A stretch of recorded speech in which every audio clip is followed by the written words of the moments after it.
Friends, स्वागत है आपका एक बार फिर हमारे यूट्यूब चैनल टीबी क्लासेस पर।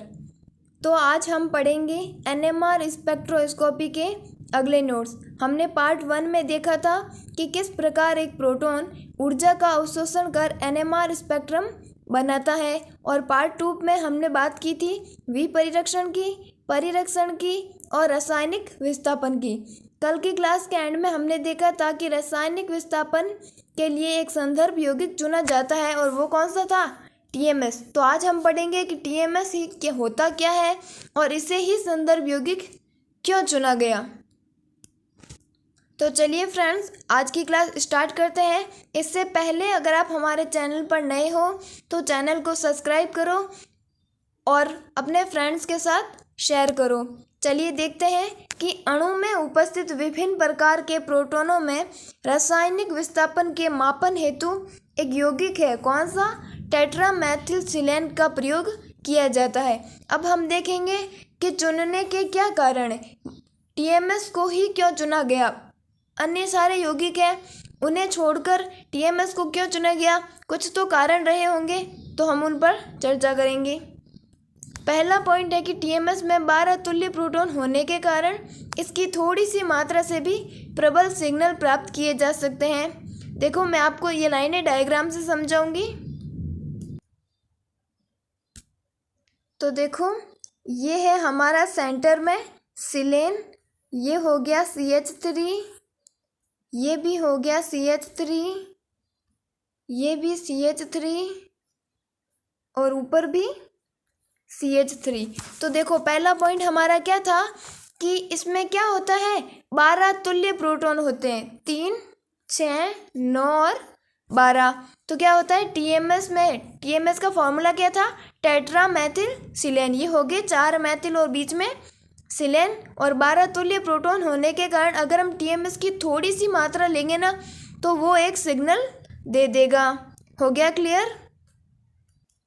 चलिए सेकंड पॉइंट देखते हैं।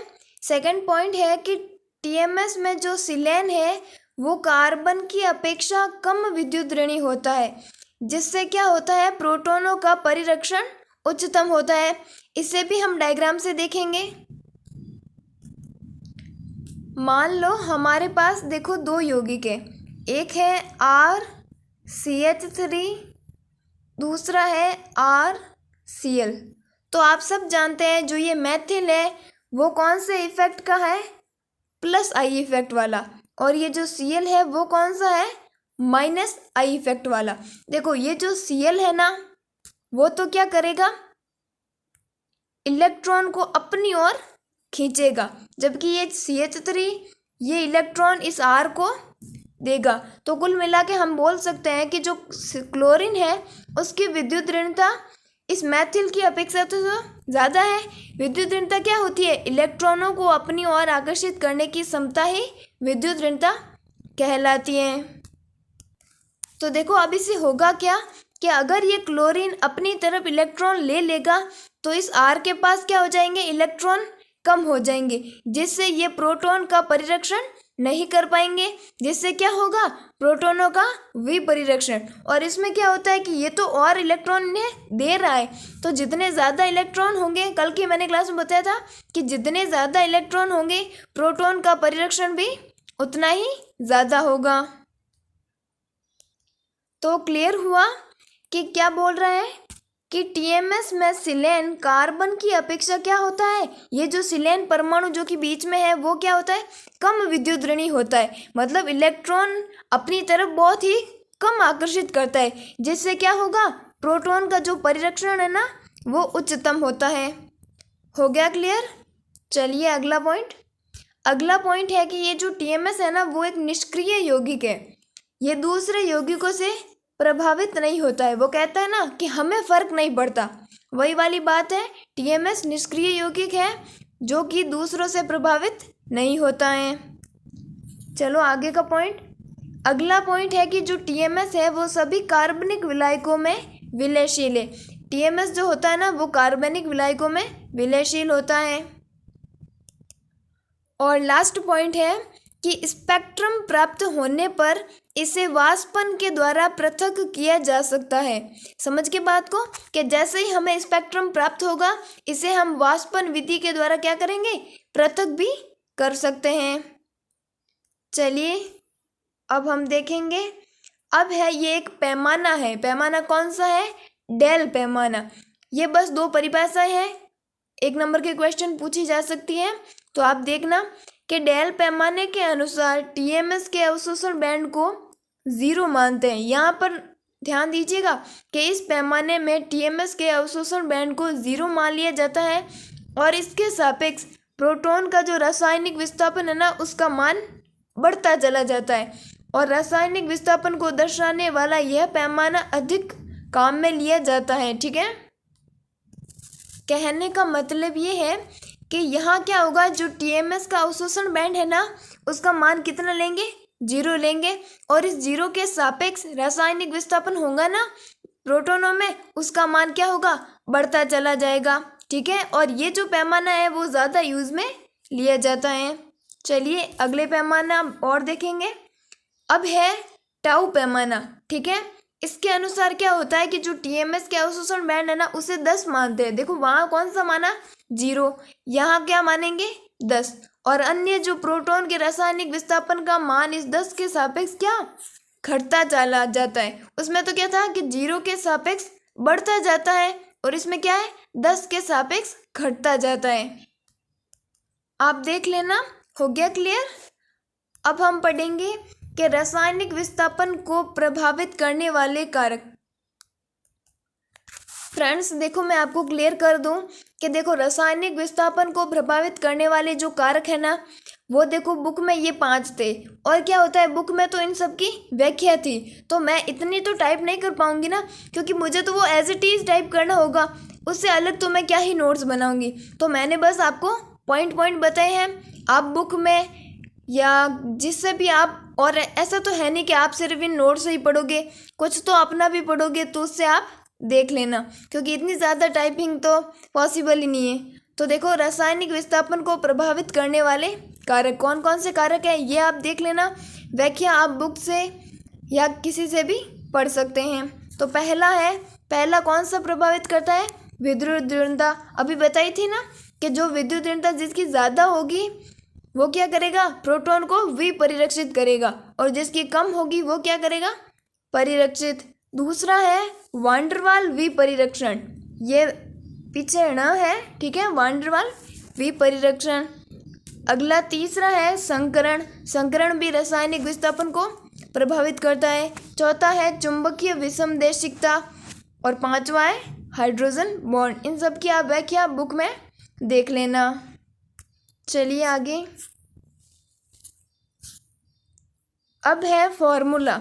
ठीक है, इस फॉर्मूले में क्या है वो हम देखेंगे। ये देखो बीच में मैंने लाइन ड्रॉ करना छोड़ दिया है।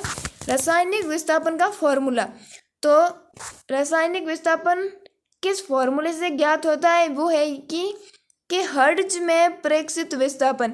जितना भी केमिकल शिफ्ट हो रहा है, मैंने बताया था, वो किस में मापा जाएगा, हर्ट्ज में या साइकिल पर सेकंड में।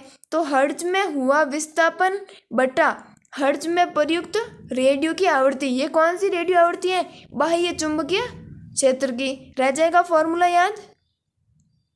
आगे है कि यदि डेल का मान कम आता है तो परिरक्षण प्रभाव होता है, और डेल का मान अगर ज़्यादा आता है तो विपरिरक्षण प्रभाव होता है। ये लाइन आप रट लेना कि जहाँ कहीं भी डेल का मान कम आएगा वहाँ तो होगा परिरक्षण, और डेल का मान जहाँ ज़्यादा होगा वहाँ क्या होगा, विपरिरक्षण। चलिए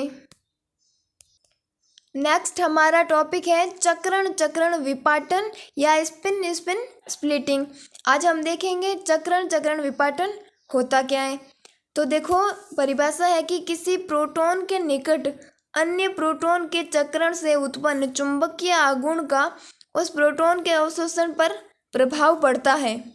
ठीक है, वह विद्युत चुंबकीय विकिरणों का अवशोषण चुंबकीय क्षेत्र से थोड़ा निम्न क्षेत्र में या थोड़ा उच्च क्षेत्र में करता है, जिसे हम क्या बोलेंगे, चक्रण विपाटन।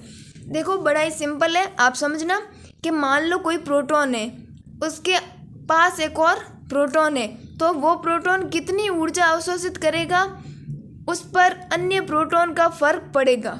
ठीक है, तो वो क्या करेगा, विद्युत चुंबकीय जो विकिरण है ना, या तो थोड़ा निम्न क्षेत्र में अवशोषण कर लेगा या थोड़ा उच्च क्षेत्र में अवशोषण करेगा। उसी को हम क्या बोलेंगे, चक्रण चक्रण विपाटन। देखो एग्जाम्पल से, मान लो हमारे पास एक यौगिक है CH3 CH2 और Br। कहने का मतलब था कि ये प्रोटॉन कितनी ऊर्जा अवशोषित करेगा, ये किस पर निर्भर करेगा, इस वाले पर, क्योंकि निकटवर्ती प्रोटॉन तो यही है। अब देखो ये तो हो गया, अब जो ये वाला है ना बीच वाला, ये कितनी ऊर्जा अवशोषित करेगा, वो किस पर निर्भर करेगा, इस Br पर, क्योंकि Br क्या करेगा, इसे प्रोटॉन खींच लेगा। तो मतलब साइड वाले से इफेक्ट हो रहा है ना, वही पॉइंट में था। अगर वो डेफिनेशन नहीं समझ आई है तो ये देख लो कि एक प्रोटॉन के संकेत उसके निकटवर्ती प्रोटॉन के चुंबकीय आघूर्ण द्वारा प्रभावित होते हैं, जिससे जो संकेत होता है ना वो विभाजित हो जाता है, और संकेत या NMR संकेत का विभाजन क्या कहलाता है, चक्रण चक्रण विपाटन। अब तो समझ आ गया होगा। अगला है कि किसी प्रोटॉन के निकटवर्ती जितने भी प्रोटॉन हो उस प्रोटॉन का संकेत विपाटन n+1। ये आप लाइन याद रखना, जो हमारी कल या परसों की क्लास होगी ना उसमें बहुत ही ज़्यादा काम आएगी, कि किसी प्रोटॉन के निकटवर्ती जितने भी प्रोटॉन हो उस प्रोटॉन के संकेत का विपाटन n+1 में होगा।